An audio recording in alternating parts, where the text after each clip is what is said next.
I'm Jeremy Wade, biologist and monster wrangler. I've spent the last 25 years travelling the globe bringing in these giants. There it is! Look at that for a fish! Much of this time was in Brazil, where I've caught many monsters before. Red belly piranha. I'm back to investigate a new story about a triple homicide. And the people who fell in the water actually disappeared. This is like no creature I've tackled before. But this thing is different. It has invisible powers. Chasing this monster takes me into the heart of Brazil's rugged frontier, where people fear for my life. He says it will kill you, no two ways about it. And it leads to possibly the strangest monster catch of my career.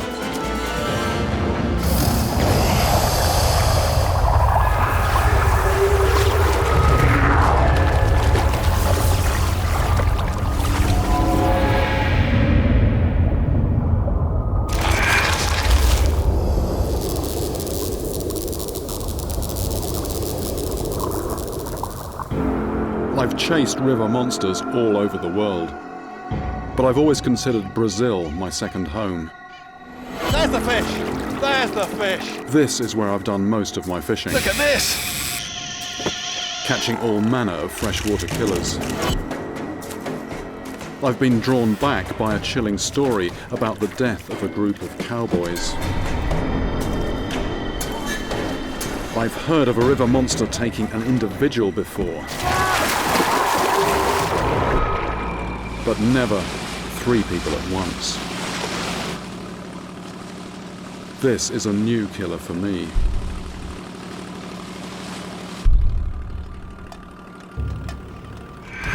My journey begins in Brazil's Wild West. Pará State is cowboy country and outsiders rarely visit. But I'm on my way to meet an eyewitness to the cowboys' deaths. I'm travelling by boat along the Tocantins River so I can start fishing immediately and see what killers are in this area. During the wet season, this river is connected to the place where the cowboys died, so the monster could have escaped into these waters. I don't know yet what could be down there, so I have to be prepared for anything. Just going to use a short sea fishing boat rod. This is gear that would hold a fish of 100 pounds, but it would also pick up something that might be just 1 or 2 pounds. So sort of compromise fishing gear for, just general purpose fishing. I don't really know what I'm likely to encounter down there. This is actually a fish I bought down the market this morning. It's just a tasty, scaly fish. I'm just going to cut the tail off and use that, I think. It's a big river, this, and so what you're not doing is casting at random, because the fish won't be distributed at random. But what we've got here is quite turbulent, and it's also moving back on itself near the bank, so it's the kind of place where food coming down the river would settle, and that's going to cause the small fish to congregate and then right on up the food chain.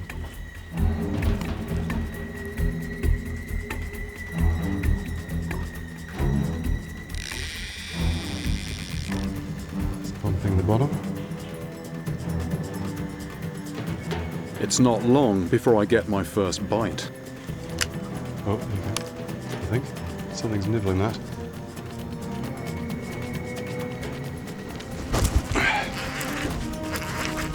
Yep. That's a piranha. It's a black piranha. The black piranha is the largest of the piranha family, growing up to 1.5 feet long. A mouth full of razor-sharp teeth has given piranhas a fearsome reputation. And it's well earned. 2 years ago, I found a story about a young boy who was devoured by piranhas in front of his grandparents. All they got in was bones. It's unlikely that piranhas would have killed all 3 cowboys, but I know from experience that you've got to keep an open mind. Only eliminating a suspect after you've heard all the evidence, which is why I'm meeting a witness tomorrow. Before I track him down, I'll see what other potential suspects are here. It must be a predator's paradise down there. Within minutes, something else has grabbed my bait. Oh. This feels much bigger than a black piranha. Gosh, this is strong. This is strong. It's rising up in the water. There it is. Oh, it's a ray. It's a ray. The size of that.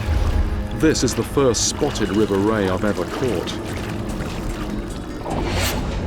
I've come across stingrays before. In Thailand, I've seen how they can seriously injure people. I want to take a closer look, but I'm not sure how to safely haul it into the boat. My worry with this fish is getting too close to it. Oh,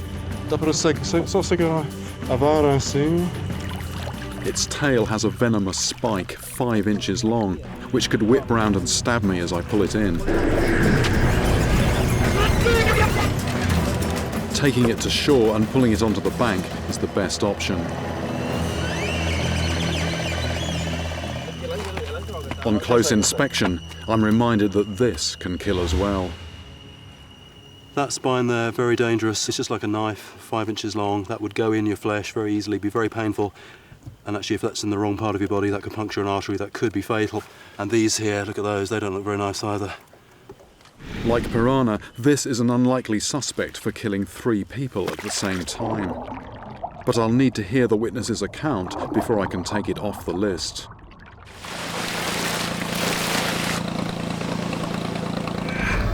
I've arranged to meet him near where the deaths occurred, just outside the small town of El Dorado.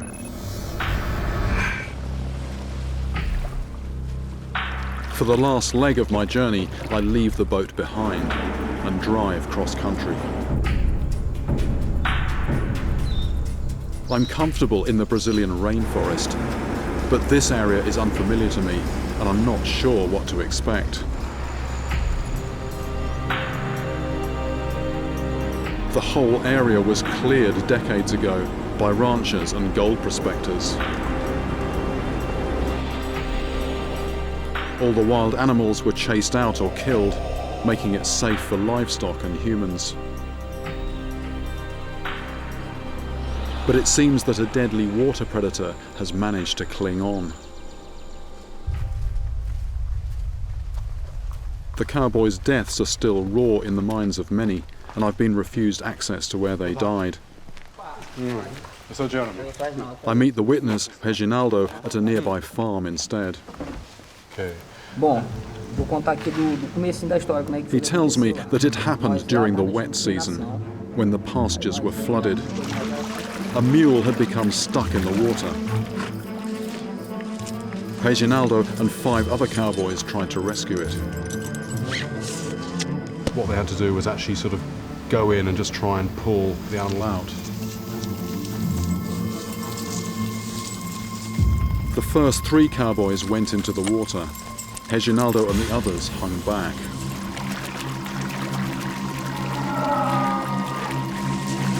As the first horses got up to their bellies, something startled them. All 3 cowboys were thrown into the water. The others immediately got out, before it was too late. No, I just asked why he didn't just jump straight in to try and help them, and he said something told me there was something in the water, it wasn't safe. Didn't want to be number 4, the 4th victim. People who fell in the water actually disappeared, and we're talking water that was, it sounds like 3 or 4 feet deep. Hoje eu não esqueço, quando eu falo nisso assim, eu fico assim até meio emocionado, não gosto nem de estar, sabe? No, I asked him what that leaves him feeling like. This was 6 years ago that it happened, and he said it's left this sort of a lingering sadness from having lost his colleagues. Reginaldo's story helps me eliminate some potential suspects. Piranhas can definitely be taken off the list. When piranhas attack, it's an unmistakable feeding frenzy, with the water looking as though it's boiling. But Reginaldo saw only a calm surface. nas margens, aos cavalos. Also, from Reginaldo's account, stingrays can be struck off the list. If the cowboys had been fatally stabbed by rays, there would have been huge amounts of blood in the water, which he didn't see. Reginaldo has his own theory about the killer's identity. O acidente foi por aqui, porque sempre na enchente. He's given me the name of a terrifying new suspect for the cowboy killer, a creature I've heard about but never encountered. Você vê que quando eu cheguei lá no momento que eu estava afundando, The electric eel. No, he says although he didn't actually see anything, I mean, he is pretty certain that this was electric eels that caused these 3 men to die. I have a prime suspect, a monster said to have mythical powers, and one I always feared I might encounter. Now I have to try to catch one. Known locally as poraqué, the electric eel isn't actually an eel at all. It's a member of the knifefish family. They can be found throughout the Amazon and Orinoco river basins. They can grow to over 8 feet long and deliver a charge that's enough to light up a house. But is this enough to shock a human being to death?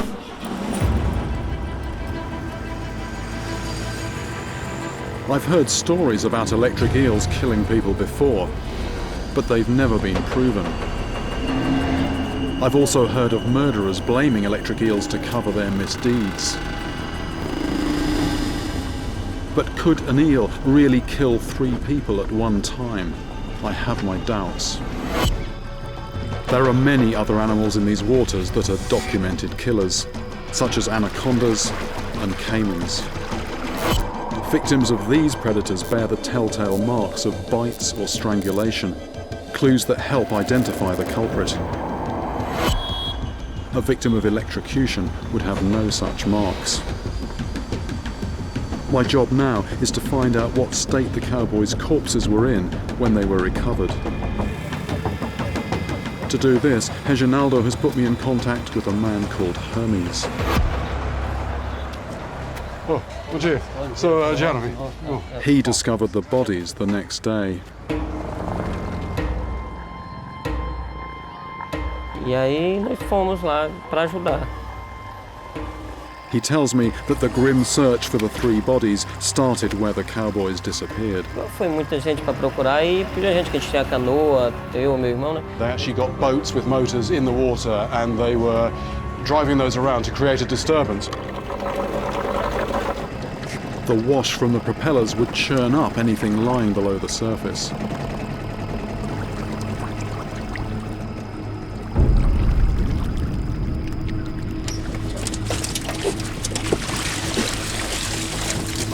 De dente, não tinha nada de dente, nada de... There were no bite marks or anything like that on the bodies.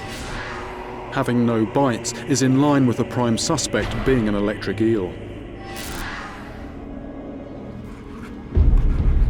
Estavam tipo assim, uma coisa assim. And Hermes has one final revelation about the recovered bodies. All 3 had their hands clenched, and inside the hands were sort of weed or grass from the bottom of the water. Clenched hands are a telltale clue. When a person receives a large electric shock, the body's muscles begin to spasm, which could explain why the cowboys died with their hands clenched. This is all strong evidence that an electric eel might be responsible for the cowboys' deaths. But I wonder how much real proof I'm going to find. I've got to catch one and see for myself what these fish are capable of. Normally I can see what I'm up against: massive teeth, cavernous mouths and tails that can fatally stab you. The electric eel's invisible powers make it unlike any fish I've gone after before. I'm hoping to gain some local knowledge at the town's fish market.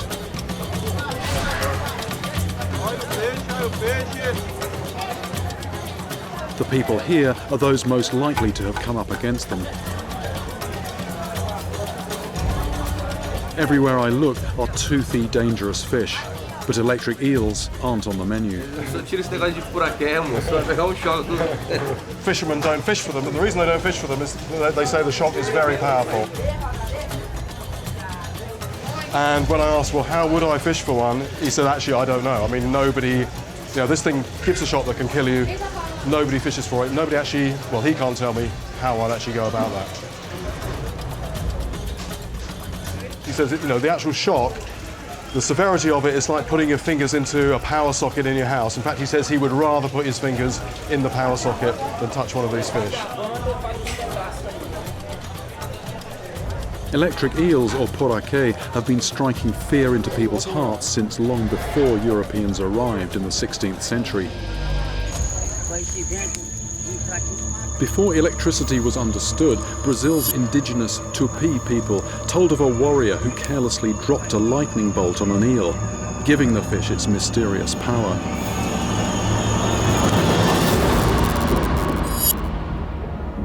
In reality, it's the eel's specially adapted muscles that generate the large shocks. But does this electricity kill somebody outright, or do they drown after being paralyzed? When I tell people about my mission to catch one, they're in no doubt about what will happen to me, one way or the other. He says it will kill you, no two ways about it. No, don't mess with it, basically, don't mess with it. When I said, is it strong enough to kill, he said, yeah, absolutely, no doubt about it. It's looking like it could be a bit of a mission. I would normally try to apprehend my suspect at the scene of the crime. But quite apart from the ranch owner's sensitivities, I'm here at the height of the dry season. The water levels have dropped, and the spot where the cowboys died is now just pasture. All the fish are now concentrated in the remaining water, in theory making them easier to find. It's possible that the monster could have moved into the nearest big river, the Araguaia. One thing is playing on my mind. Since nobody fishes for electric eels, I haven't been able to get any advice on how to catch them. I've been warned they're elusive and tend to show up when least expected. One of the few accounts I've come across of electric eels being caught is from the 19th century, when explorer Alexander von Humboldt wanted one for some experiments. His method was to force some horses into a lake that was infested with them. He assumed they would use up all their electricity shocking the horses, leaving him free to pick them up afterwards without getting harmed. After 2 minutes, 2 horses were already dead. When Humboldt thought the eels had discharged all their electricity, he waded in to pick one up. At that point, he didn't know that they're capable of shocking for over an hour, and he received a very nasty jolt. All I can realistically do is put a bait in the water and hope an electric eel takes it before something else does.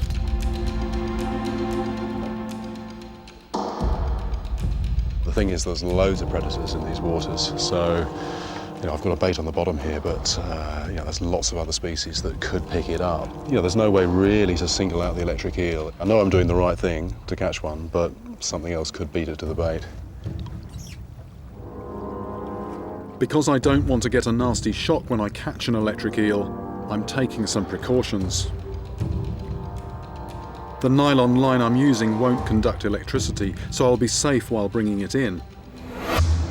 Then, once I get it to the boat, I have a thick pair of rubber boots and gloves, which means I'll be able to handle it without getting shocked.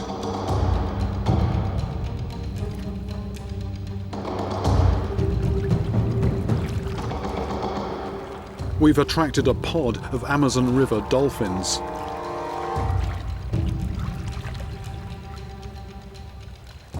You might think that they're going to take a nice tasty dead fish but actually they have this echolocation ability, which is a bit like X-ray vision, and they know that there's a hook there and they won't take it.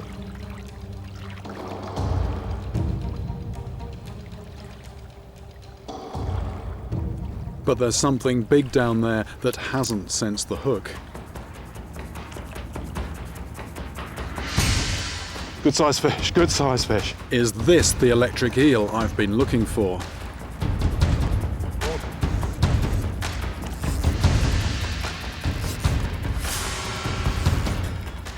Whatever it is, it's putting up a powerful fight. I don't think this is an electric eel. It's too strong.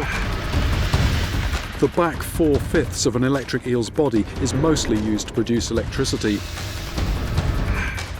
It doesn't have the muscle to put up a struggle like this. Oh yeah, see the bubbles coming up? That's a big red-tailed catfish, big red-tailed catfish.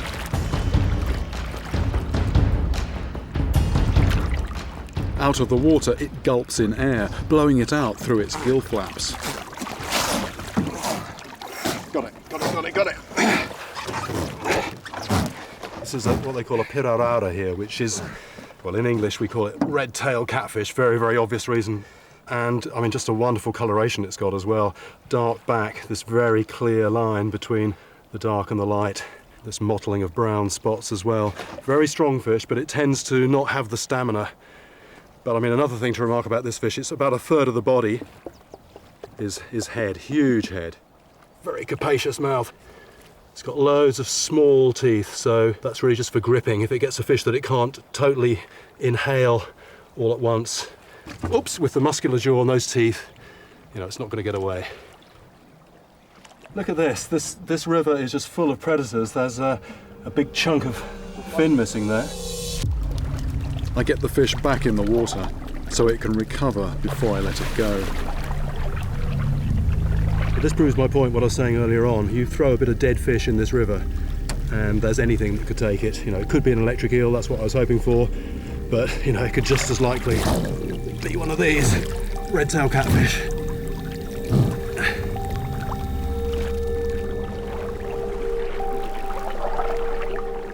That was a great catch, but unfortunately it's not the fish I'm after. I need to find out more about electric eels, anything about them which may help me catch one.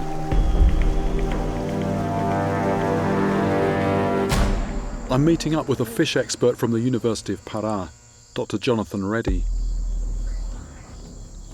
He has a couple of specimens in a tank, so I can get my first proper look at an electric eel.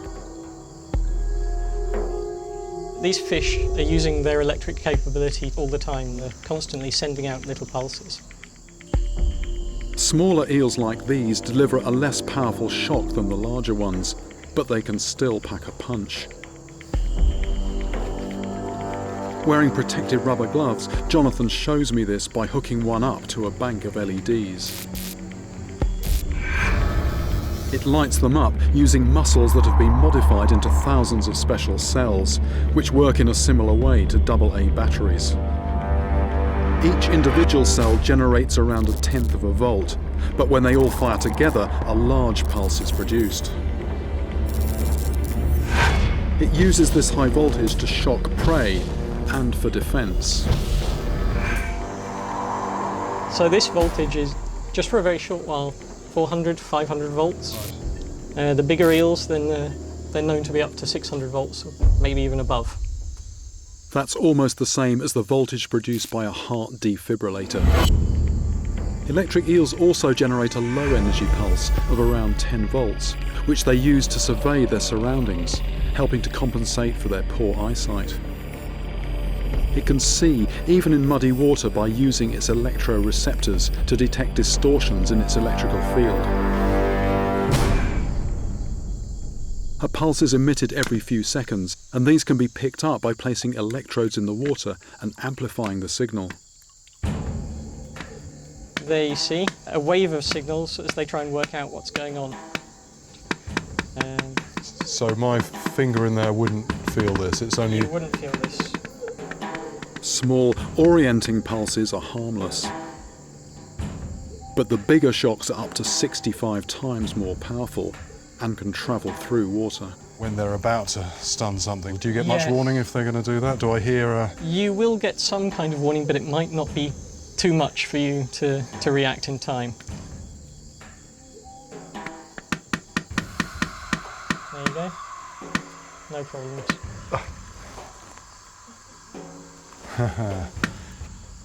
No shock this time. I'm hoping this equipment will help me locate them in the wild.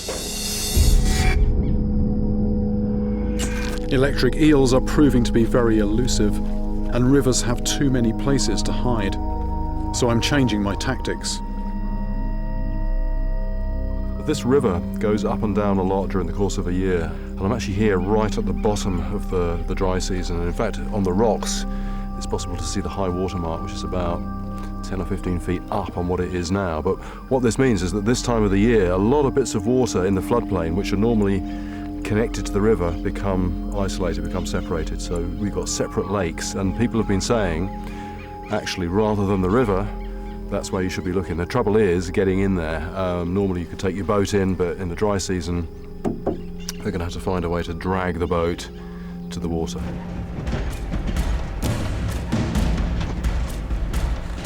A farmer called Milton gives me and my boat a lift. He knows the perfect place where eels could be trapped. It's 3 miles inland from the Araguaia.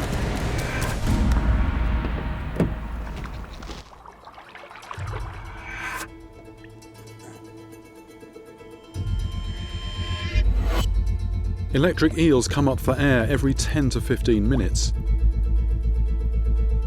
They get 80% of their oxygen by absorbing it through blood vessels in the mouth. If I pick up a signal and wait, I'll know I'm in the right position to spot one when it comes up to breathe.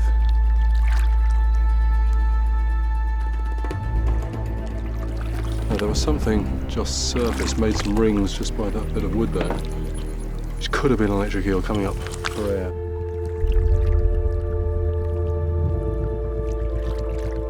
I'm not hearing anything. I've swept the entire lake with no success. Well, this equipment worked very well in the tank, but it's not really picking up anything here that I can recognise as being definitely electric eel. So I think I'm going to return to doing what I know best, and that is getting a line in the water. Next to the lake is a small pond. Milton tells me it's full of a toothy fish called triera, which he says is good for bait. He gives me a bamboo rod to catch them as the locals do.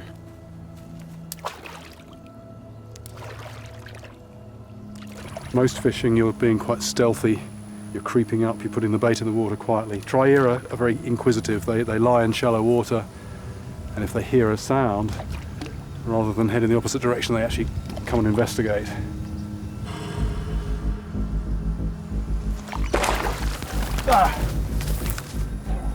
That's a triera. Those teeth are probably almost as vicious as the piranhas. There's a bit gap-toothed, but those teeth are very sharp. That's a start towards getting some bait.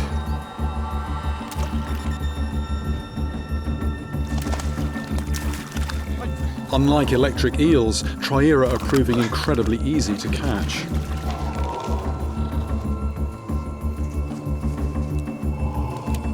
They're also very slippery. It's like a bar of soap with teeth. Oh! Progress stops when my hook gets caught on an underwater branch. I'm not prepared for what I find at the end of my snagged line. I leap out of the water because I think I've just stumbled across one of these deadly creatures. Here. Here.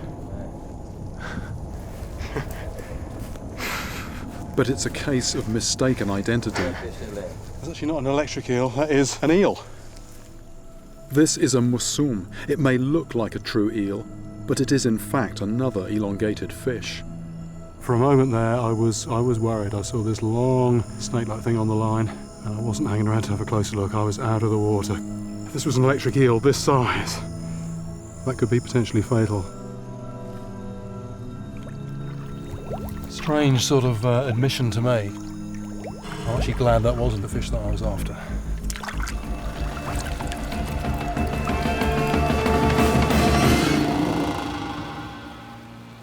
I'm not having much luck catching an electric eel. It's proving far harder to find than I expected. But I've gotten word of another attack, and I'm heading out to investigate.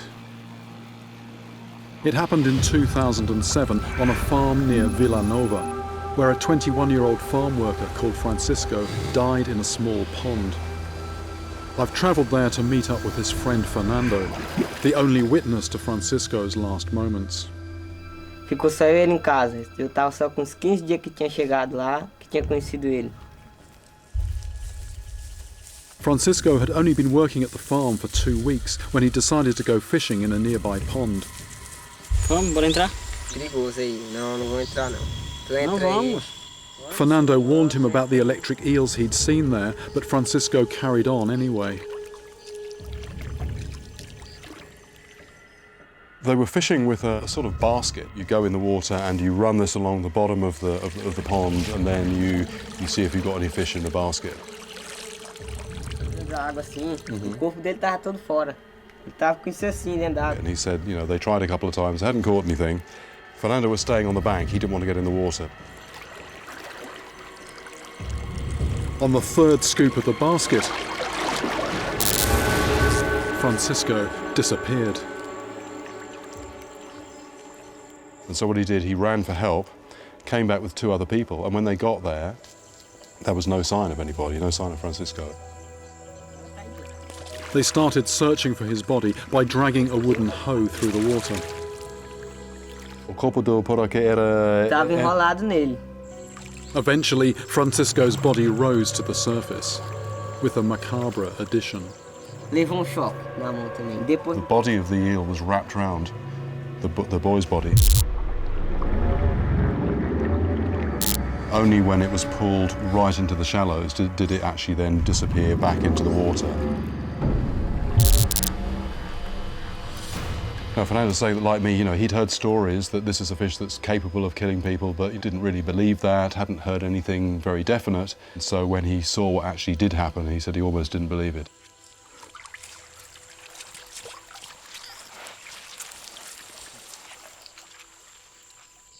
I've never heard of a situation of someone being killed by a fish in such a small volume of water.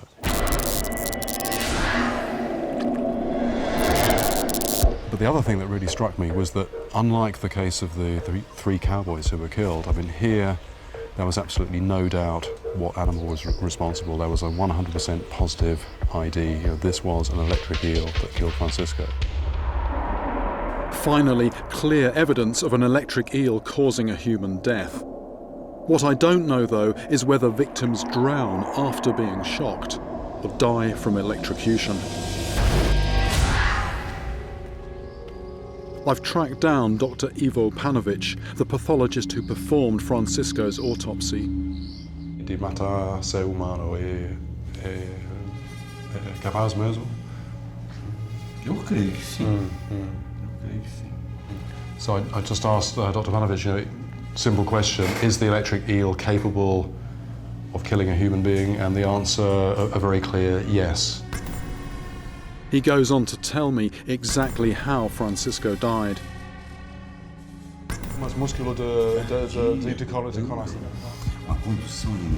It sounds like it was actually the heart was stopped. So instead of actually contracting strongly to circulate the blood, it had gone into some kind of fibrillation. In that kind of situation, you know, drowning is almost secondary. The immediate cause of the death was the electricity of the fish. This is exactly the evidence I've been searching for, that electric eels can kill a person outright. Now there's only one thing left to do: catch the culprit, without ending up on Dr. Ivo's slab.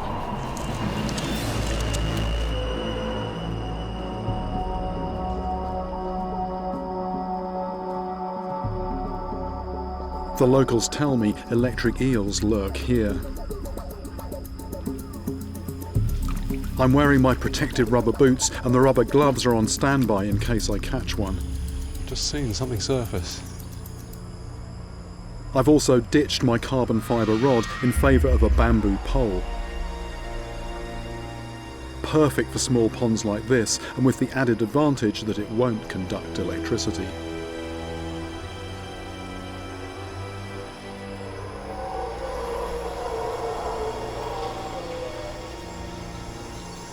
It's actually a very spooky place to fish, and just putting the sort of finishing touch on that is that sound in the background. I mean, if you didn't know what that was, I think you might well just pack up and go home. In fact, it's howler monkeys. Very weird, frightening sound.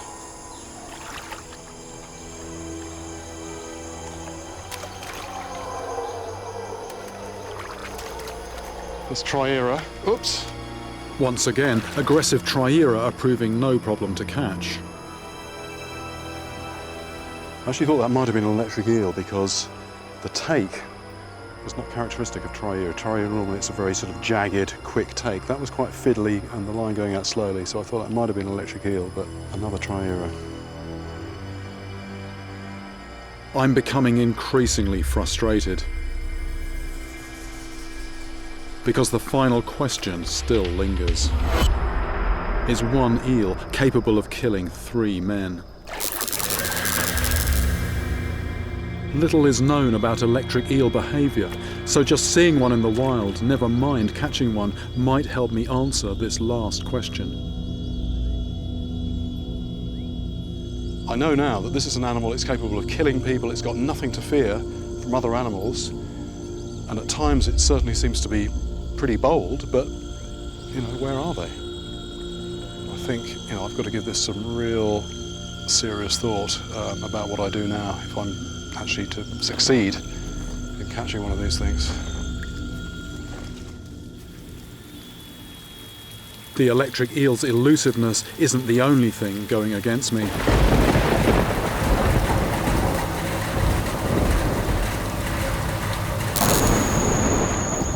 It was on a night like this when, according to Tupi legend, the ancestral electric eel received its heaven-sent powers, when a lightning bolt was dropped on it.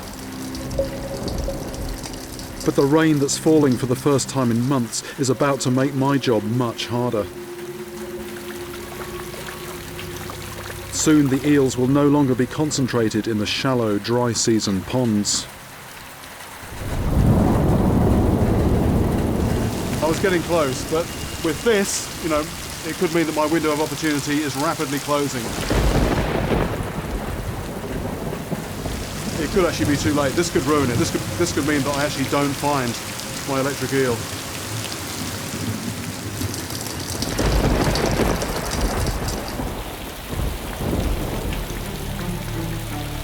The water is rising, and all the small ponds and waterways are starting to link up again, allowing the eels to disperse. This makes an already elusive creature nearly impossible to find. My best option is to travel east, to where the rains haven't yet hit. I head for a village where I've heard a story about a young boy dying in the same way as Francisco, meaning there must be electric eels there.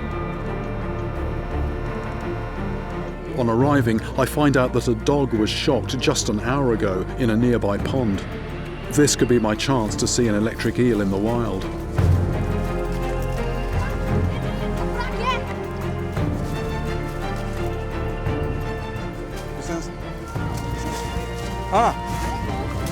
There's one here.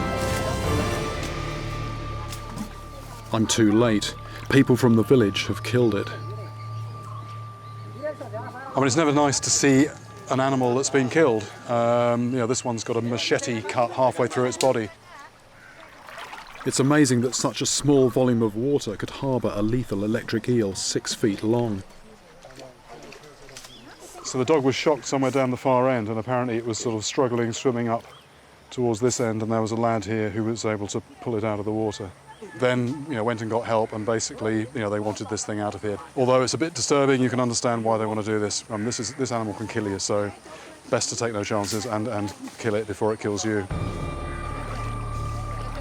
Sorry, they're just saying there's another one in there, and in fact I thought I saw other ripples myself of a big animal. They want to make sure this water is empty of electric eels, so they start to drain the pond by hand. It's interesting, a lot of the places where I go where people live next to dangerous fish, they have a sort of an attitude of coexistence. They don't have the idea that they've got to go out and try and kill them all. This is an animal they are very afraid of, and they just don't want them here. If there's any chance of getting rid of them, you know, they will do what they can to get rid of them. As the water level gets lower, the tension starts to rise. The eel is now in only a few inches of water, but it's still proving elusive. You know, I've been hearing that you can get very large animals living in small amounts of water, and this is a very small bit of water. So, although this time I was too late, you know, I think this is the kind of place possibly where I'm going to find an eel for myself still alive. They're so desperate to get rid of it that they risk getting electrocuted themselves.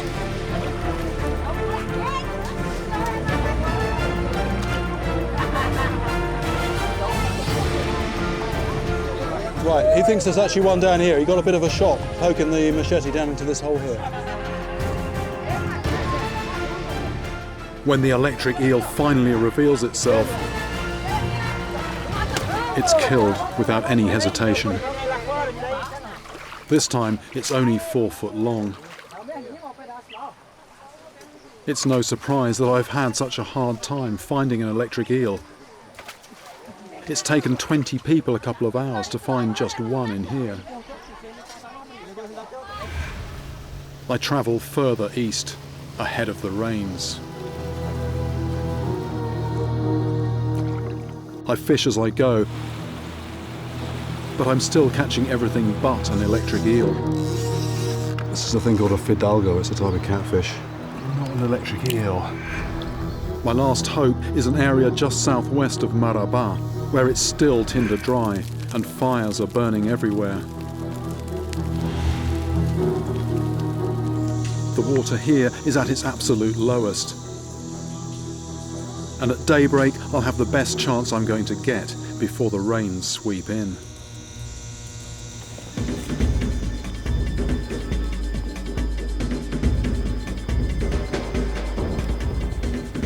After asking around, I get a promising lead about a tiny pool right in the middle of cattle pasture.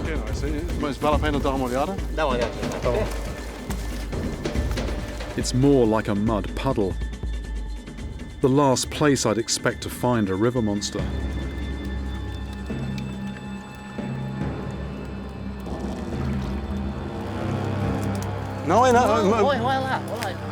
Finally, after 10 days of searching, a giant electric eel is right in front of me. That looked like just one of these branches, one of these roots. That is an electric eel. It's a big one. Now I've got to work up the nerve to catch it.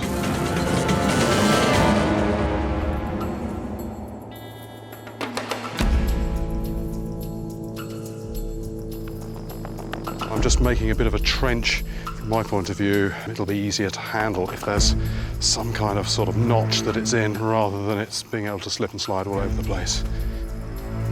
My normal capture method would be useless in water this shallow, so out goes the rod and in comes a lasso, fitting for cowboy country.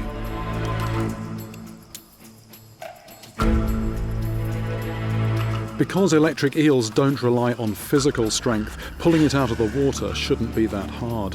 But not getting shocked will be. So protective clothing is essential. We've got a plan. The plan is not so much to sort of go after the head with the noose, but to position that and then get it to go through the noose. Just taking a few deep breaths because one slip and it could be very nasty indeed. Need to be so focused and so careful about this.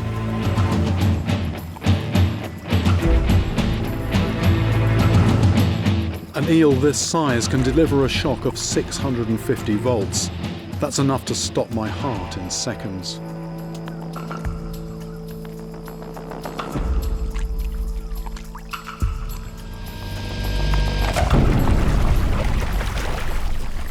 First go, amazing, first go. Electric eels can keep on shocking out of water, but the rubber gloves we're wearing protect us from this. Oh, look at the colours on this thing. These are wonderful. I've got to give it a clean.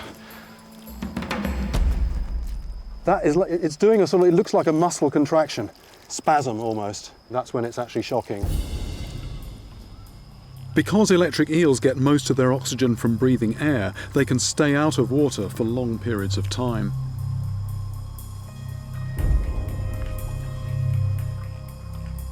That's 5'10.5". That's pretty much exactly the same as me. This is exactly the same size as the eel that killed Francisco, the 21-year-old man who died in the tiny pond near Villanova.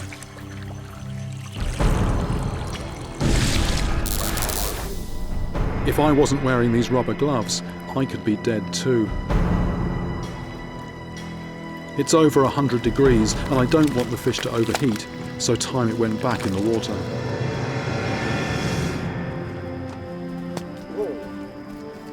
The pond may be shallow at the moment, but the rains are not far behind me. The waters will soon rise, giving this eel the freedom to roam once again. My search led me to this tiny drying out puddle. I mean, the water in there is barely 6 inches deep. It's the last place you'd expect to find a river monster, but that's where it was. There's more, there's more, there's more. There's not just this big one. There's, again, it looks like wood, but it started moving. We were watching it, and it looks like there's actually several, but smaller, right in with these roots here. I've just never seen anything like this before. It's like a tangle of bodies. I'm just trying to count the heads. The more I look, the more I see. I was thinking 10 or a dozen. I think there could be 20 down here. This is an incredible discovery and answers the final question about how the cowboys died.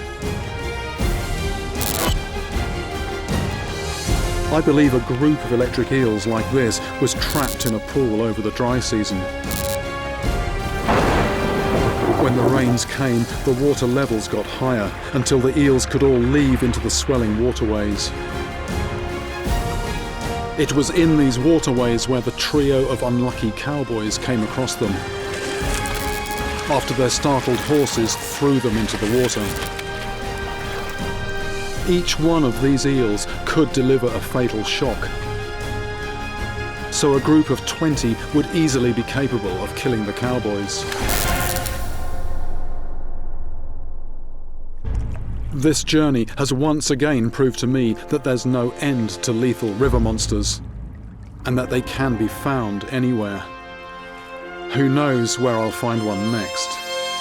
At last, I've got past the piranhas, catfish and dorado, but the creature on the end of my line might be twice my size, and it isn't going to give itself up easily.